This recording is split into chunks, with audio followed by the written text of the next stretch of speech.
vez me ven claudicar en algo de lo que he dicho, salgan a la calle, recuérdenme que les estoy fallando. Diego Cabot, buenas noches. ¿Cómo andás? Bueno, vos querías aportar, antes de meternos en el tema precio, querías aportar algo, ahí está Cristina, querías aportar algo respecto de la reforma judicial. No, los venía escuchando, los estaba escuchando mientras esperaba detrás de cámara los análisis varios que hay respecto de lo que está pasando, un poco concordar con lo que se ha dicho, ¿no?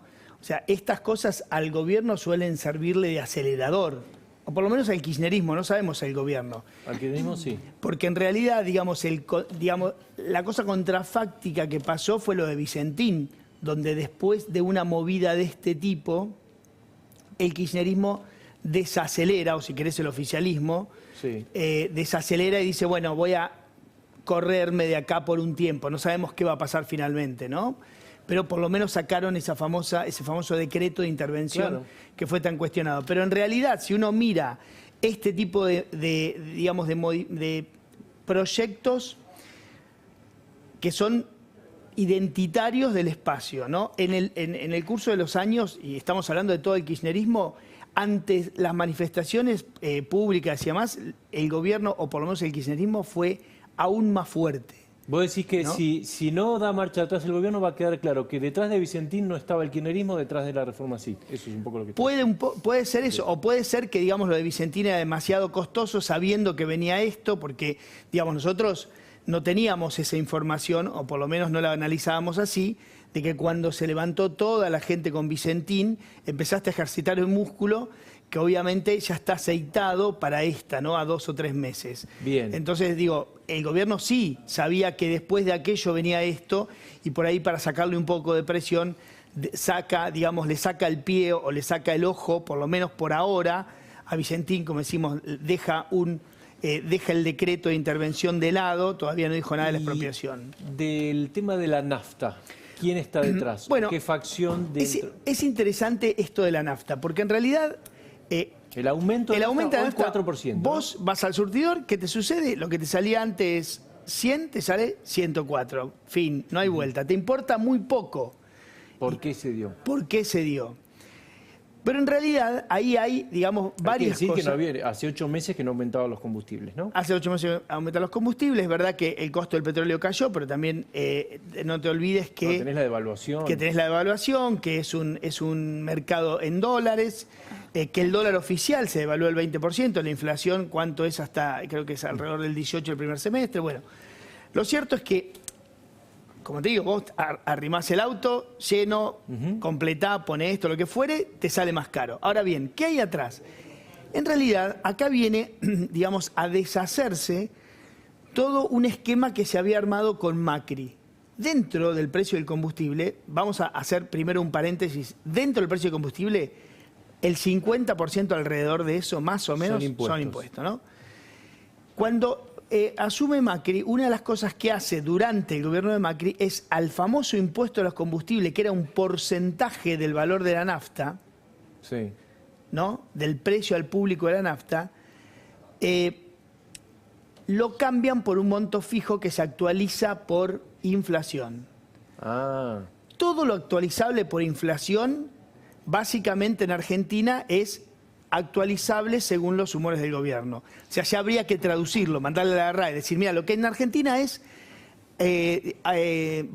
como es actualización por inflación, cambiámelo, por favor, RAE, y poneme actualización de acuerdo a los humores y al bolsillo del gobierno de turno. El propio Macri incumple ese pacto o ese acuerdo o esa en realidad regulación de que ese impuesto se iba a actualizar por inflación. Y el año pasado les pide, no lo actualiza. O sea, no es que les pide, no lo actualiza, suspende. Por lo tanto, ¿qué le pasa al gobierno? Deja de percibir un impuesto que en otro caso se hubiese actualizado por inflación. ¿Qué hace este gobierno en enero? Lo mismo. Lo mismo. ¿Qué hace en marzo? Lo mismo. No. Ah, ¿en marzo qué pasó? Ahí dice, lo empiezo a actualizar. Okay. Este gobierno actualiza alrededor del 30% en el año el impuesto por inflación. ¿Qué les dice a las petroleras en marzo? Como el petróleo sale 5 chirolas, ¿te acordás? Era la época donde hacíamos, es más, hicimos notas, ¿te acordás? Petróleo valía 0, bueno, en realidad nunca llegó a valer 0 en Argentina, fue una cuestión en los mercados internacionales, pero lo real es que dice, lo tienen que asumir ustedes. Yo quiero más plata, pero no lo van a pagar los usuarios, lo van a pagar ustedes, las petroleras. ¿Con qué? Con el margen que tienen ahora porque el petróleo está bajo. En los países, digamos, donde el mercado funciona, no Argentina, la nafta bajó cuando bajó el petróleo y sube cuando sube. En Argentina está fija. Nunca baja la nafta. Nunca baja la nafta. Ni en el 98 con el 13 dólares el barril. Exactamente. La nafta nunca baja. Después de ese paradigma les dijo, esto lo tienen que asumir ustedes. Entonces ese famoso 5%, que más o menos es el impuesto ahora, lo asumen las petroleras. ¿Cómo lo controla el Estado? O el gobierno en realidad. Porque en realidad los precios... Todos nos hemos cansado de decirle a los... Que son libres. Claro, y te dicen, no, pero los precios son libres. Y nosotros que obviamente nos dedicamos a desconfiar, obviamente desconfiamos. ¿Cómo maneja eso el gobierno? Básicamente negocia con YPF, que es la líder del mercado. Si YPF no sube, nadie puede subir. Claro. Porque tiene alrededor del 70% del manejo. La YPF está complicada.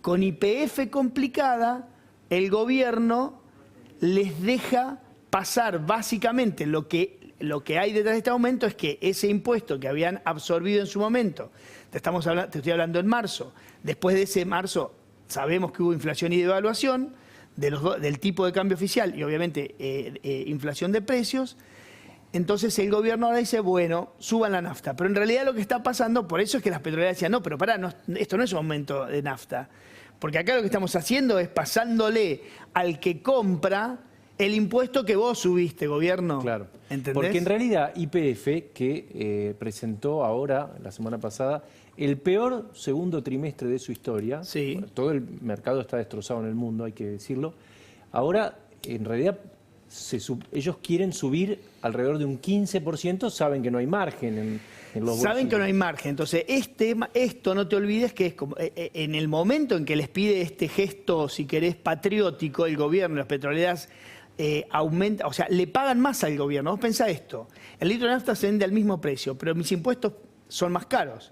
Yo no lo aumento porque la materia prima, el petróleo, es más barato, asumo el costo.